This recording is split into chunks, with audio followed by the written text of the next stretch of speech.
I got a question on our YouTube channel on how we make our bends, how we make our 90-degree bends, and how we make our loops. For instance, the 90-degree bend here and our loops. And so I thought I'd do a little 101, a little wire bending 101, just to kind of show you what pliers we use and what types of bends you can expect from them. So hopefully you can to show you. Now, there's two main types of pliers we use. One is called three-prong. This is what it looks like, 3 prongs. And one is a bird beak. And you can see why it's called a bird beak. I'm sure they have a fancier name like 138 or something like that. Anyway, you can get these from Great Lakes Orthodontics. GreatLakesOrtho.com, I believe, is the website. And they're pretty expensive, but they'll last you a very, very, very long time if you take care of them. Now, let's start with the 90-degree bend. 2 ways to do this. First, simplest way is with the bird beak. And all it entails is bending the wire. See if I can get it to zoom in.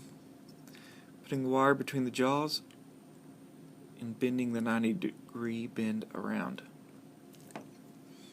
So you see.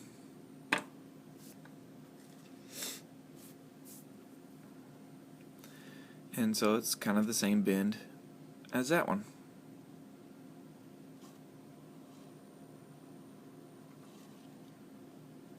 Okay, now I'll show you how to make that loop.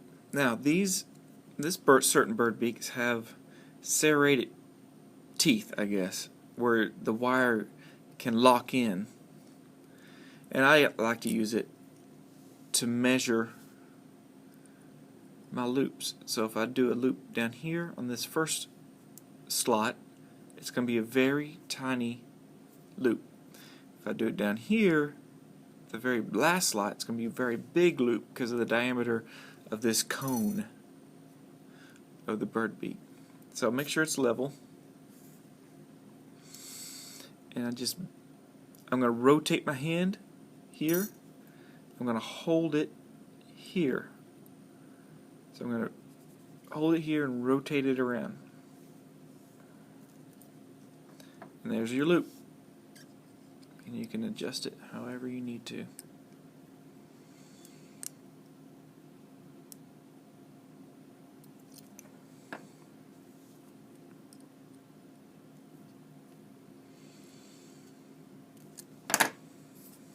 Okay. Now that you got that plier out of the way, what's the 3-prong used for? Well, let's make a 90-degree bend on this end of the wire. So you saw on this plier, you have to use 2 hands pretty much. One to hold the plier and rotate your hand, and one to hold this. And you push it, okay? Now watch this.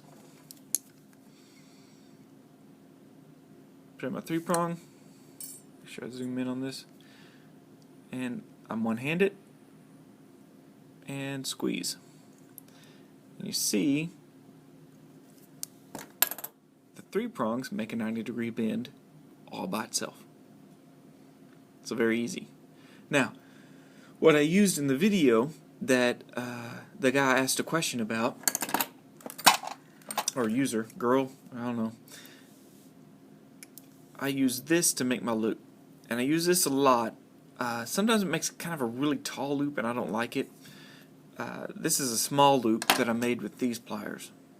Probably number 6. So the 6th groove down is probably what made that. Let's see, I might actually show it.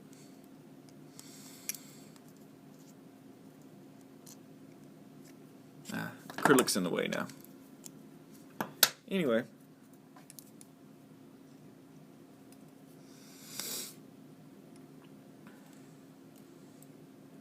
let me get down here again and show you. Make a different bend here.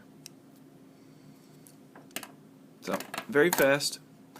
The pliers I use have grooves in them, which I like.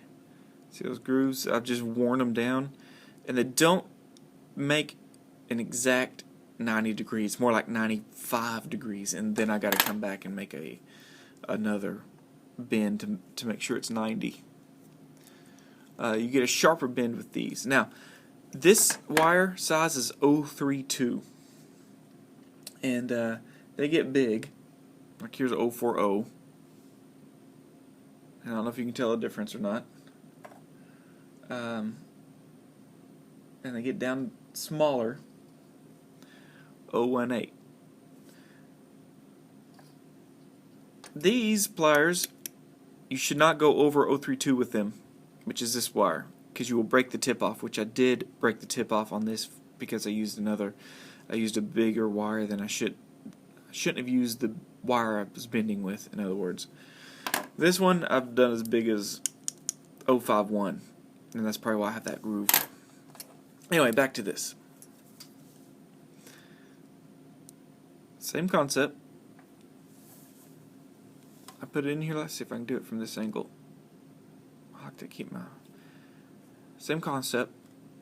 I got a grip on the plier, and so I take my fingers here and I just wrap it around that cylinder right there. And it's a very easy Holly loop, or I guess you call it that one a Wilson loop.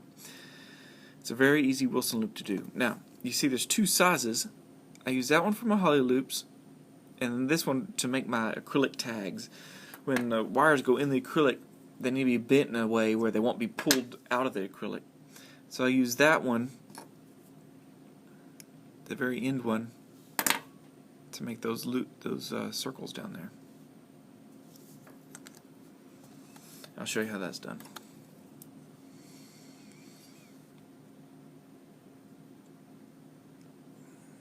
Zoom in. Focus. There we go. Again, I just twist this hand while I hold this. Whoop. Get a good grip on it.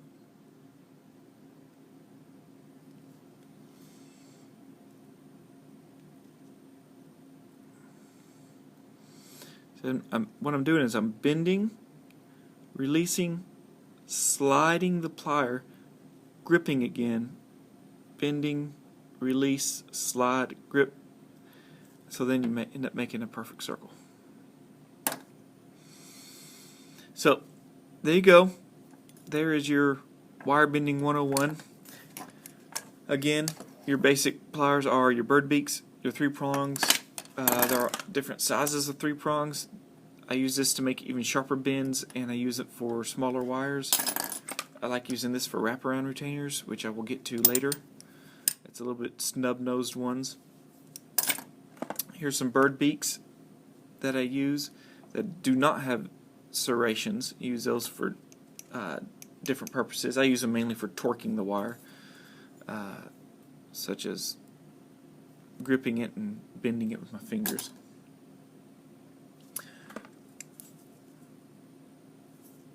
These are your jar back pliers, which they have grooves in here for bending. You just put your wire in there. Not too familiar with these, but they're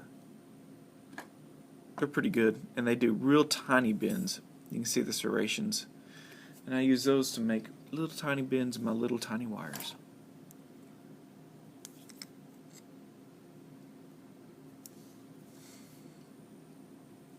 Again, I'm rotating my wrist, gripping it, sliding back, gripping, sliding back. Oh, I was doing it. I use these to make this type of bend. It's just a little bit more advanced, but there. Kind of a double helical coil. You can use this to sharpen it up. Okay. Here's a wire bending exercise. If you're starting to get into ortho and stuff, this is a great way to get into to learn how to bend wires. And as you can see, the wires I just bent are the start of wire bending. You just take a piece of wire and a couple of those pliers, and you just try to bend the wire flat against the paper here. Now, where did I get this sheet? If I didn't think I was infringing on copyright, I'd provide a PDF of this page, but you can get it from this book. Now, like I said, if you're really interested, here are a couple of books you can get. This one is Orthodontic Laboratory Techniques by Al McOrmond, RDT. The measurements are in metric, but otherwise, this was written in Canada. Google that. Google Orthodontic Laboratory Techniques book by Al McOrmond, RDT. And it's not a very big book, but it goes over the basics. It does a very good job, and it also goes over how to hold the pliers, how to hold the wire, everything I just went. Okay, another wire bending page. This is from this book, which is a great book by Great Lakes Orthodontics, Practical Guide to Orthodontic Appliances, by Brian Wilson, CDT, and Stephen P. I'm not going to pronounce that word right. Anyway, he's an orthodontist. It also has its own wire bending exercise, and this is the main bends you'll be making. But it also goes over the pliers, how to hold the pliers, how to bend them, how to hold them. I just said that. How to bend them. So you see where I'm going at, and you get to the complicated, more difficult ones later on. And then you can start bending your own labial bows.